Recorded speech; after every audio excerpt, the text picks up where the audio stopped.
Well, hello, esports fans, and on a loading screen powered by Cracked Media, we are here to bring you the hottest headlines in esports news over the past couple weeks. My name is Diatonic, and I'm joined, as always, by the wonderful and amazing Soren and Gedster. Guys, few days until DreamHack Atlantic kicks off. Plenty of esports happening there, but all across the board, big things happening. How are you guys doing tonight? I'm doing really well. We're kind of heading... No, go ahead. You go first. Okay, I'll go. It's a great start, guys. Doing very well. We have DreamHack coming up, like you said. We also have Stockholm coming up in November. We're kind of hitting a point where there's a little bit of lull in esports because we are really and truly like on the doorstep of a lot of major finals for the year, a lot of just the last majors for the year. So we have a lot of Rostermania news today, and just a lot of gearing up for those big events. So I'm excited. Yeah, there's been a lot of rumors and breaking news in the world of roster changes in a lot of games that we care about a lot. But also later in the show, we're going to be talking a little bit about majors coming up with the finals and Overwatch, both of them happening at DreamHack Stockholm. But before we get to that, let's start with VALORANT, because we always seem to talk about that game on this show. It's almost like it's one of the biggest esports in the world or something like that. So, starting off, we should start with Rostermania, I think, because, oh my god, there's a lot happening in VALORANT roster moves right now. Every single region is in upheaval following Champs 2025, but let's start with EMEA, where the biggest headlines include things like Apeks departing VALORANT entirely after an unsuccessful first year in franchising. It was very unfortunate for them all around, but Gentle Mates have officially replaced Koi after being knocked out of VCT last year. Riot removing Koi recently for a breach of contract. Not a whole lot of details, I believe, that we have behind that otherwise, but Gentle Mates is back. Didn't even have to go through Ascension for it. In other news, Patitek is leaving Team Liquid. MiniBoo has left Team Heretics and replaced by Kamyk. Kamyk has left Gentle Mates. Boaster is back to Fnatic for another year. We already kind of knew that one, but it was officially confirmed. But the biggest piece of news out of EMEA so far, Chronicle has left Fnatic. He's going to be playing with Vitality after 3 years in Orange. And, I mean, they got second place 3 times in 2025, so at a certain point, I can kind of understand why you would want to leave, maybe shoot for a trophy, but this is still an insane roster move. Yeah, absolutely. And I mean, EMEA, lots of moves there. Pacific as well. Plenty of Rostermania action, starting with T1, of course, a household name in esports, really. But their team starting to look a lot different as well. Sylvan officially departing the team into free agency. Coaches Autumn and Indigo also leaving T1 behind. Jinboong, a free agent now after debuting on Team DFM. Estrella leaving DRX as well to become a free agent. So lots of players moving into the free agent pool for sure. Team's going to be looking a lot different, I'm sure, coming into the next season. Team Secret as well, dropping 3 players. Nizzy, Zespi, and Wild Oreo are hitting the bricks from Team Secret. Gen G, also lots of moves there on that Gen G roster. Munchkin, Lakia, and Karan are all coming to their expiration dates for their contracts with the org.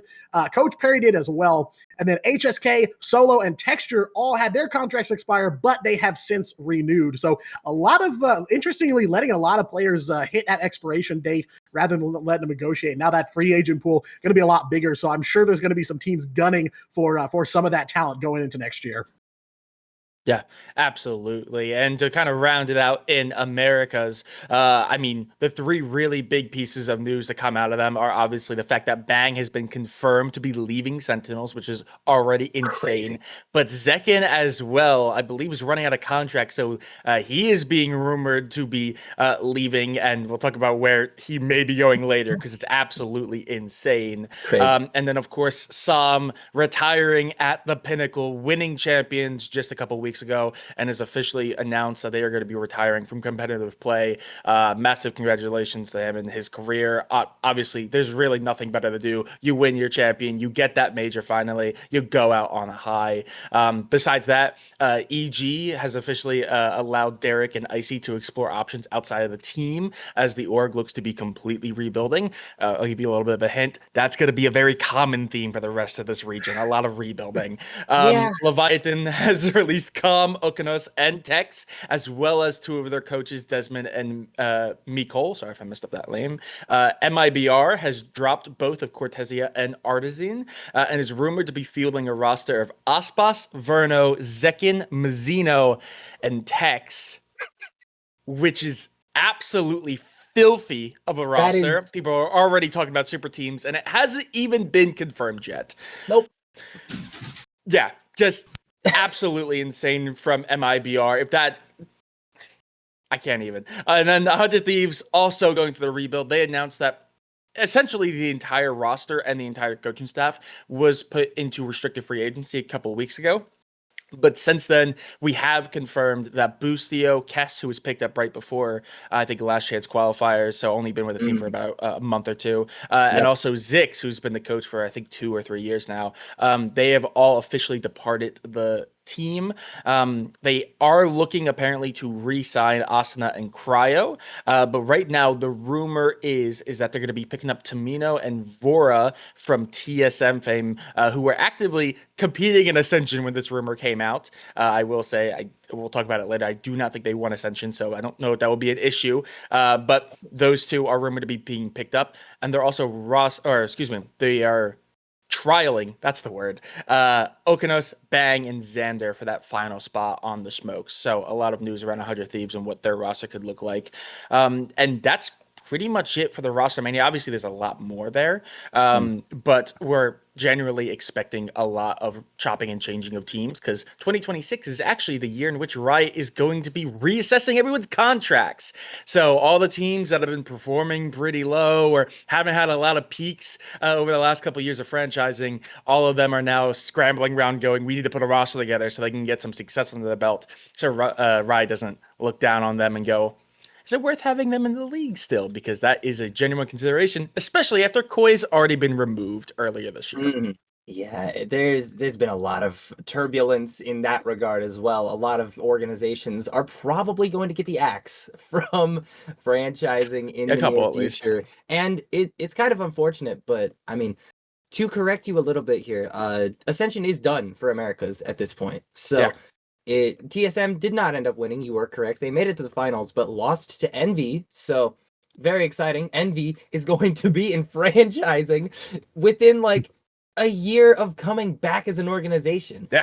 Which, I mean, I guess we can pivot kind of into the Ascension segment now, because that's a huge piece of news. Ascension is done in, I believe, every region at this point, if I'm not mistaken. Yeah. Okay, so today was Championship Sunday across the board. So yeah, everyone's done, I believe. Yeah. So in EMEA, ULF and BBL Pacific make it through. In Pacific, it ended up being SLT and Nongshim Red Force. I actually didn't know that until I looked just now. That's my team, baby. Let's go, Nongshim. That makes me happy.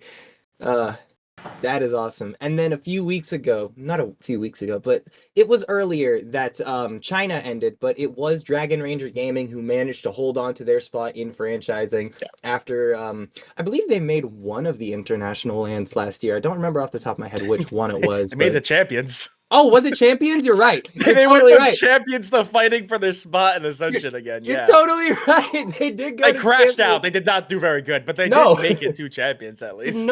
No Chinese teams did well at champions. Like, China's a fraudulent region, but that's a conversation for another episode. Ow. That's a big statement, seeing as they won champions in 2024. All right, then I think we can move on. We can talk a little bit about a game that it's very new. Haven't had a whole lot of opportunities to really pop off in terms of the esports space quite yet, but the finals is going to be having its first ever LAN at DreamHack Stockholm. Whoa. At DreamHack Stockholm. There we go. I can speak words. I don't know what's wrong with me today, but DreamHack Stockholm, the finals, World Championship LAN. I think, Gaia, you were going to tell us a little bit about that one, right?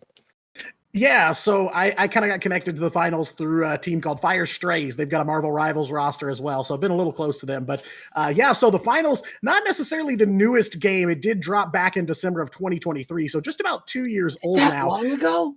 Yeah, I know. Hard to believe. But they're actually just completing their first full year as an esport. So very recently, they just started to kind of get into the competitive scene, support it a little bit. I think it was Breakout ES that was kind of spearheading this, or they were kind of in charge of like the Master Series.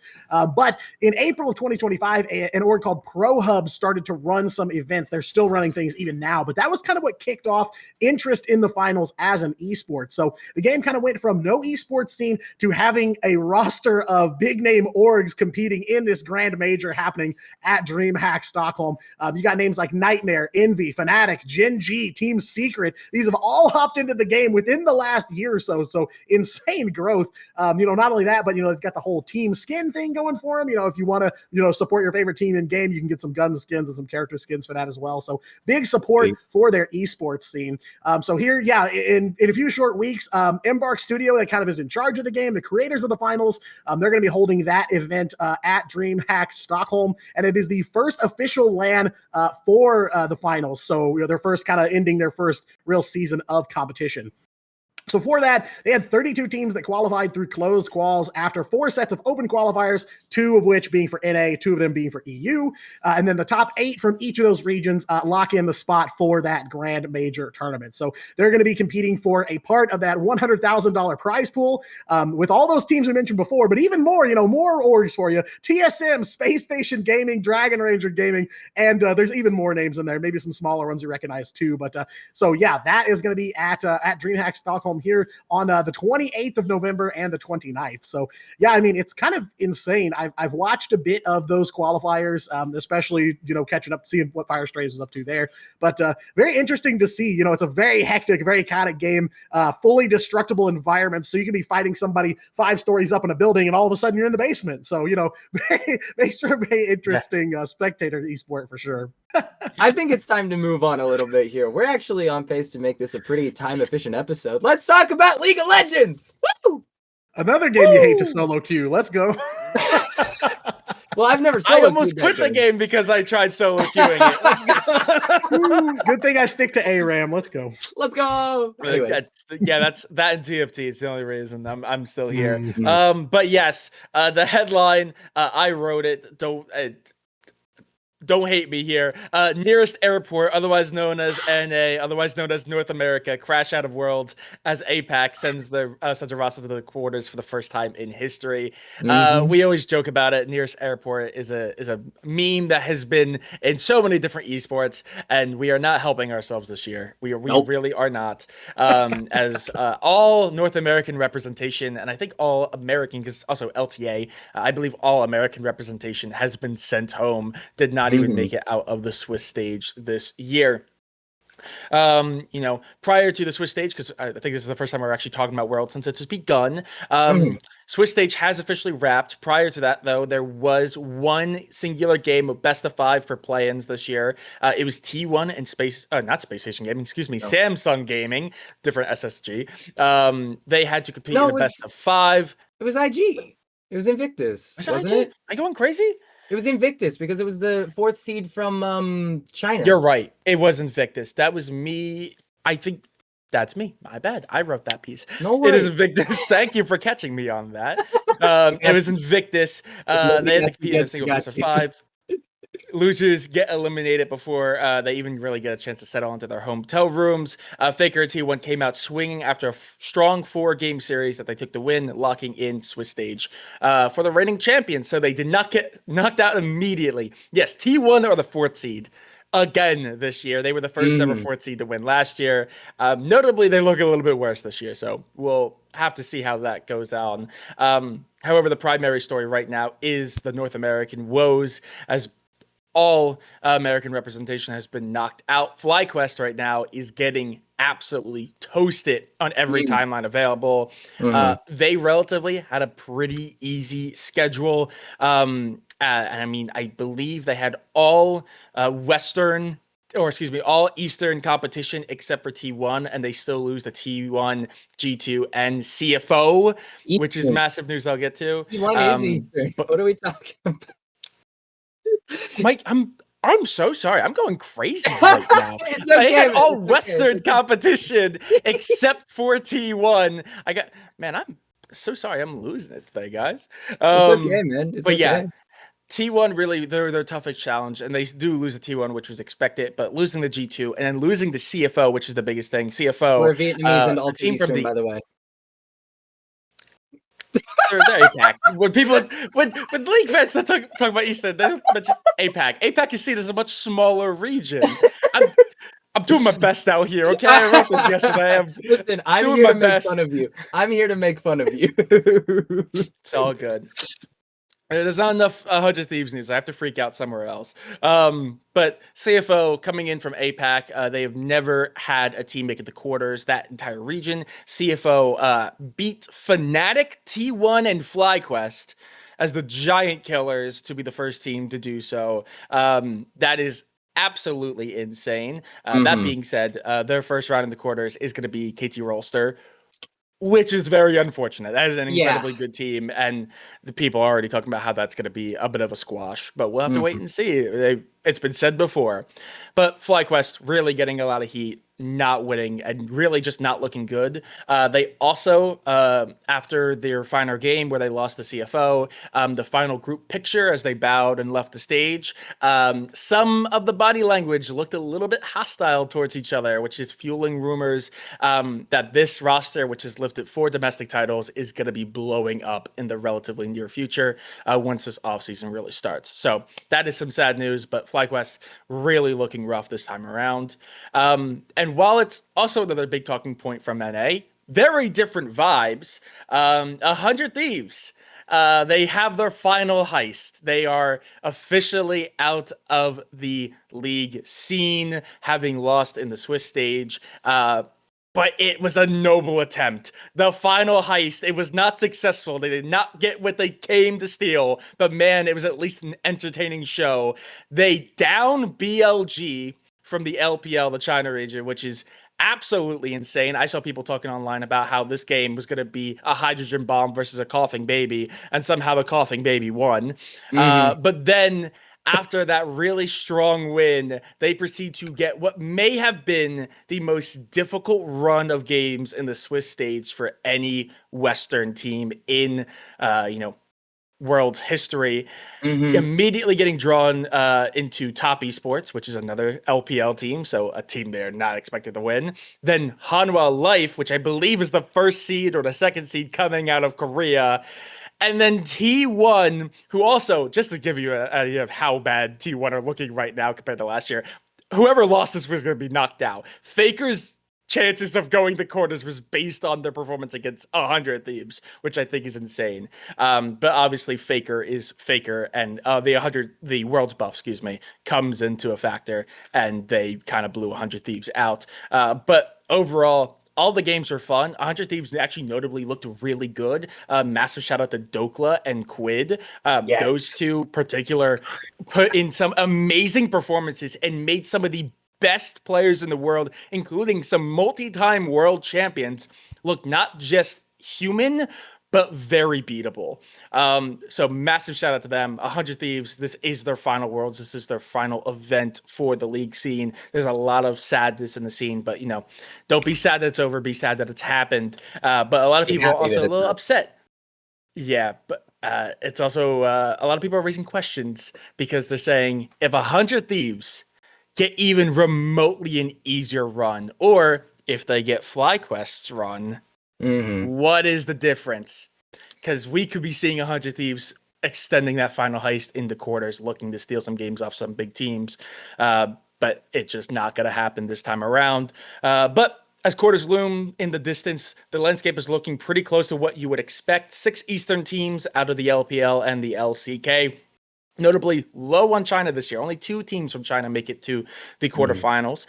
6 coming out of Korea, though. T1, Gen.G, KT Roster, 4, and Hanwha Life.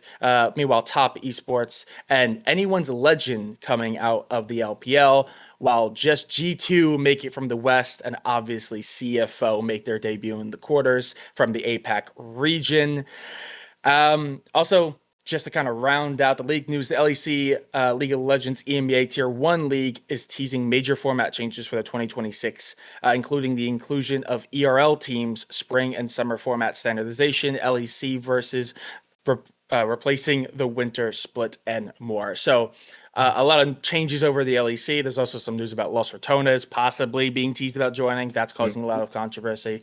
But the Worlds news is kind of crazy as we are looking to finally get to the playoffs of Worlds. It's happening very quickly. It feels like Worlds just started and it's almost over. A lot of interesting storylines coming out of Worlds, but I think that pretty much wraps up the league scene here. If we want to start moving our way over to, I believe, Overwatch, Ged. Yeah, my game. It's my game, everybody.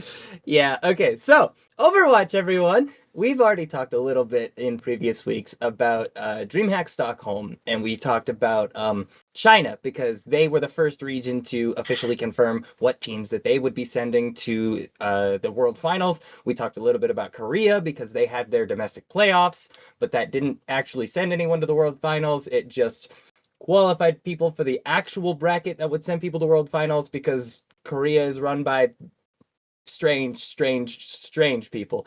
But any way you slice it, we now know all 12 teams that will be attending World Finals, as well as the seeding, because every single regional qualifier bracket has concluded at this point. As a reminder, we touched on China. The two teams that made it through China are Team CC as the first seed. No, sorry. Weibo Gaming is the first seed, and Team CC is the second seed. Not a huge surprise to see either of them in there. Milk Tea, a free agent roster, managed to take down Team Rock Esports, whatever they're called, who were one of the other teams that was expected to compete for that second slot behind Weibo Gaming. But again, this free agent roster, Milk Tea, managed to take Rock Esports out of the equation very early in the bracket. So it was kind of free for Team CC to be able to get into grand finals and take second place away. So huge congrats to those two teams for making it in. But other than that, let's start by talking a little bit about North America, because they concluded just a few hours ago. Your three teams to make it in are in your third seed, GK Esports. This is a genuine shock. Everyone thought these guys were going to be the first seed. Before they were GK, they were the previous Nightmare roster, who upset Crazy Raccoon at the first LAN of the year in a best-of-5 series. How the hell did they do that? We still don't know. They lost to Crazy Raccoon later in the bracket to get third at that tournament, but I mean, just an absolutely absurd roster that got picked up by Saudi organization GK Esports. And I mean, despite losing their star DPS player, Zera, he went to Team Liquid, who we'll talk about in a moment here. They ended up playing phenomenally well. They went to EWC. They played pretty well there. But at the end of the day, they only end up getting third here because they lost to Space Station in losers finals. And those guys are going to be your second seed because they lost grand finals to Liquid. Space Station was a little bit more of a surprise here because I don't think a lot of people expected them to look as good as they did. They've been a little bit rough in this stage in particular because they did a little bit of rebuilding following stage 2 where they missed the EWC entirely. They replaced one of their DPS players, their tank, and one of their supports. 3 of the 5 players got swapped out. 2 Koreans and a Canadian were swapped out for 3 Americans, and now a full American roster gets second place, goes to World Finals in Sweden. But Team Liquid, like I said earlier, is going to be the team that makes it all the way through, winning the grand finals 4-3. It was close, but it was a really good finals. Highly recommend going back and watching that one if you're at all interested in Overwatch. But the even more shocking region was EMEA, because your third seed from Europe is not Virtus.pro, who went 6-1 in the group stage. It is Team Peps, the free agent French roster that went 2-5 in groups.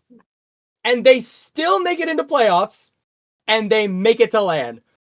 How did this happen? They beat VP. They beat VP in the playoff bracket. How? How does this happen? It's not normal. It's not normal. So yeah, VP, obviously, one of the 3 teams that were expected to make it into LAN. Like, going into it, everybody was like, oh, it's Alcadzia, Twisted Minds, Virtus.pro. Nope. They bomb out. They bomb out almost immediately in the domestic bracket.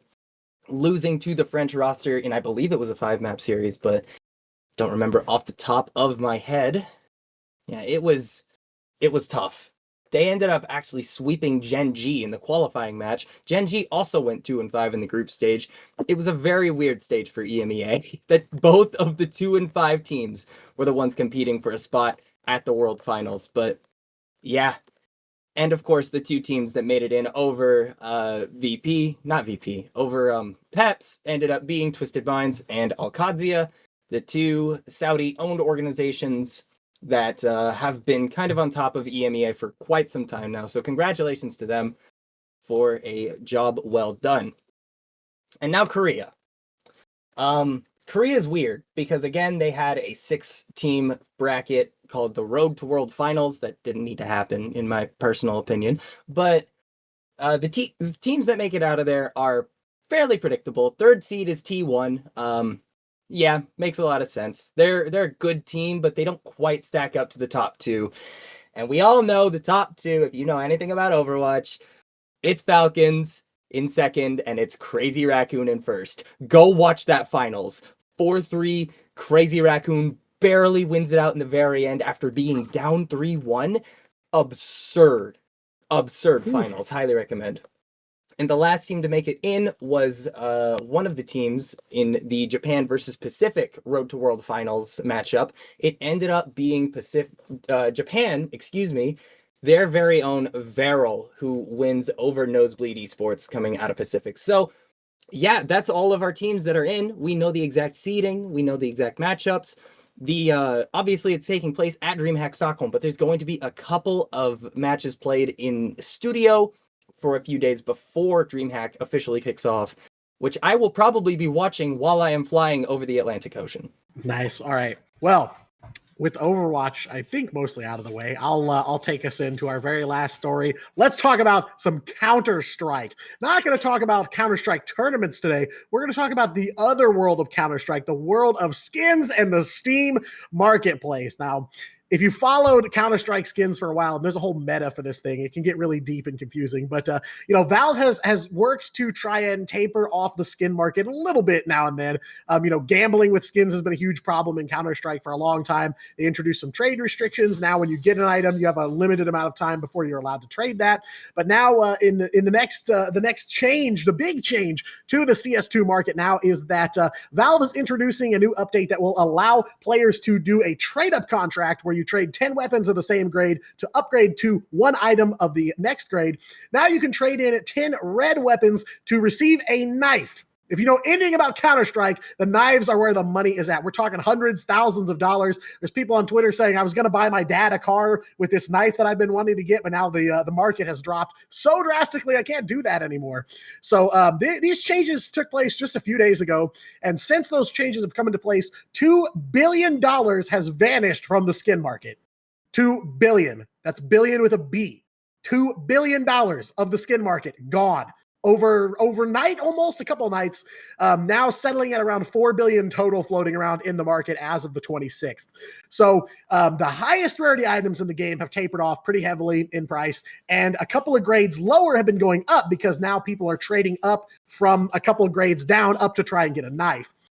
So it's had this weird kind of coming to a middle point where knives are going down, red weapons are going up, and we're reaching this weird point where it's almost worth it just to buy a knife outright instead of the 10 reds you have to trade up to get the knife.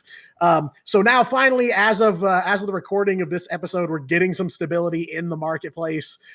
There's a lot of speculation that people are overreacting to the changes and that it's kind of a knee-jerk reaction, which really oddly mimics some real world economics too. It's the Counter-Strike skin scene is very interesting.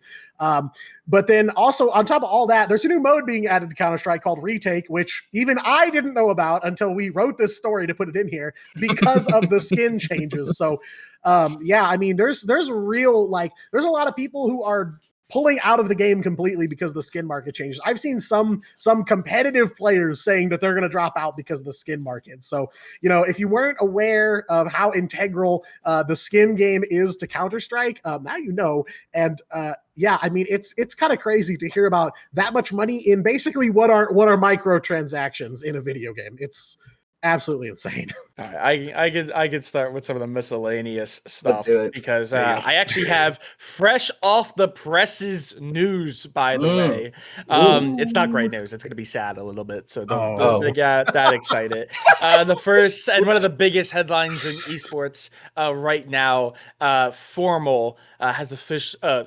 informally announced their retirement from the Halo World Championship 2025, quoting that the event is, quote, pretty much my last event.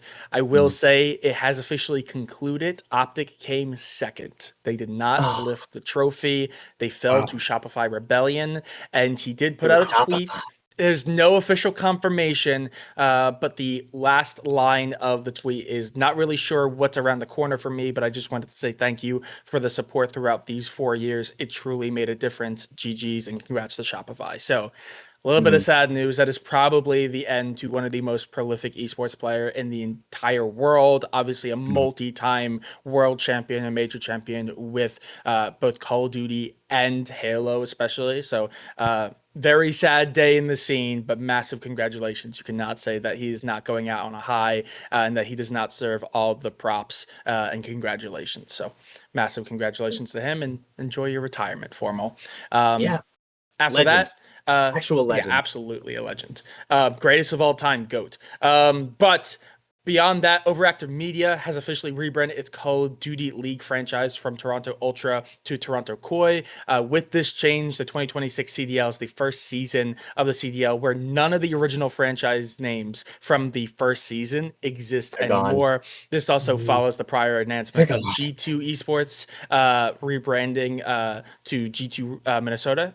Excuse me, they're rebranding the G2 Minnesota. They used to be called Rocker, and also FaZe moving from Atlanta to Las Vegas. So officially, all of the original franchises that were pretty much made up names, the franchising system is definitely failing a little bit over on Call of Duty, as now everyone has either scattered, sold their spots, or have rebranded to their actual names, which just makes sense logically. I don't know why they did it, but you know, we're now in a league where there's a lot more noticeable names, so hopefully that helps out a little bit. PUBG has announced new global partner team edition skins with Team Falcons, Gen G, The Expendables, Petrichor Road, and 17 Gaming available for purchase in the in-game store. The cosmetics include weapon skins and nameplates. And according to the PUBG revenue share agreement, 25% of the sales from these skins will go directly to the respective global partner team. 25 seems a little bit low in my opinion. I think that if they're gonna do this, it should at least be 50. And I just think that across every single esport, but I mean PUBG especially, that game is still huge in the Asia market, and I don't think there's any reason that the developers should be going anything below 50 in that instance. So hopefully that gets bumped up. Fnatic has announced that they're hosting their own off-season VALORANT event called In Zone London Clash, where the organization will reveal its 2026 roster. We already know Boaster's going to be there, and we know that Chronicle's not going to be there. So, interesting stuff. Yeah, and speaking of other org news, a social media post from Mike Hastro Rufael, the owner of Envy, has announced the Envy Performance Lab to be opened in Fairview, Texas, coming in November. The complex will include, or around the proximity at least, some hotels, grocery stores, restaurants, movie theater, and retail shopping experiences, so everything you could need while you're at the Performance Center.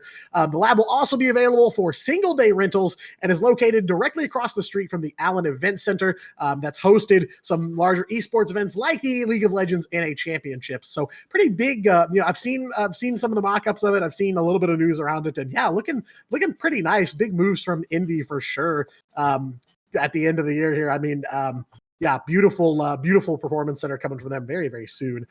And the ESL Faceit Group is partnering with Walmart for DreamHack Atlanta 2025 to create a lo-fi gaming hub. So attendees are going to be able to play some retro video and board games from the late 80s and the 1990s.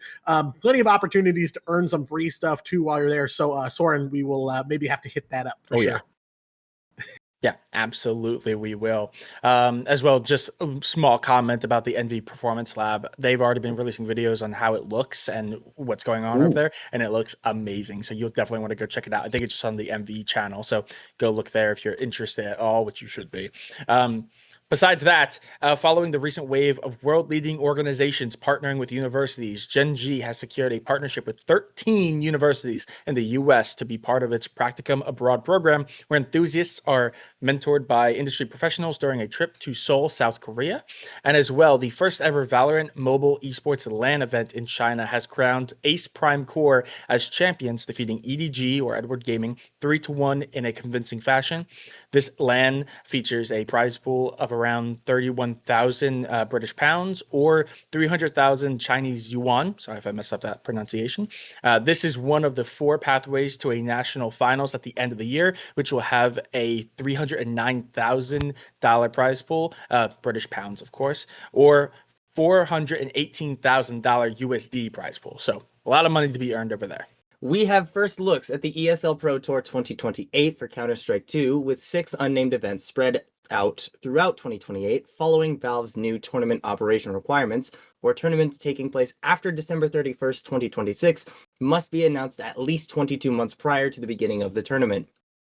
In 2XKO news, that game is being dominated in Asia by a pair of twins that go by the name 2 Wins. Haru and Toshi, the twins, are ranked number 1 and 2 respectively on the Asian ladder in what could be an unfolding storyline in this new game. So keep an eye out for the big tournaments. Those two might be dominating. And finally, some unfortunate news regarding Street Fighter. We talked a little bit last week about Capcom Cup and Capcom's decision to shift the Capcom Cup finals and the SFL World Finals to a pay-per-view model. In a tweet today, they have doubled down. Like, that's really all you need to know here, man. Like, why? What are we doing? What are we doing, Capcom? Why are we doing this? And in the course of one tweet, about 3/4 of the viewership just vanished away. And they'll be asking themselves, what happened? Why is the viewership so low? Insane. Who will ever know? Just Capcom things. Yeah. Well, somehow we managed to cram all that in, guys. I don't know, any last words before we call this one done? DreamHack Atlanta this weekend.